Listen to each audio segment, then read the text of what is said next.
আসসালামু আলাইকুম। একদিন আমি কাজ করছিলাম, হঠাৎ একটি বড় কবুতর আমাদের ব্যালকনিতে এসে বসে। প্রথমে তাকে দেখে একটু অবাক হয়ে যাই। মনে হলো এত বড় কবুতর কোথা থেকে এলো। আমি তাকে কিছু চাউল দিলাম। সে শান্তভাবে চাউলগুলো খেতে শুরু করলো। কবুতরটি কার তা আমি জানি না, কিন্তু সেই দিনের প্রত্যেকে সে প্রতিদিন বিকেলে আমাদের বাসায় চাউল খেতে আসে। আমি তাকে চাউল আর পানি দিই।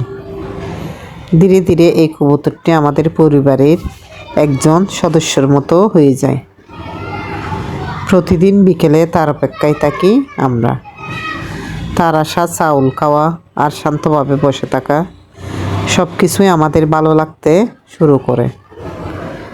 অচেনা একটি কবুতর কখন যে আমাদের আপন হয়ে গেল তা আমরা বুঝতেই পারিনি।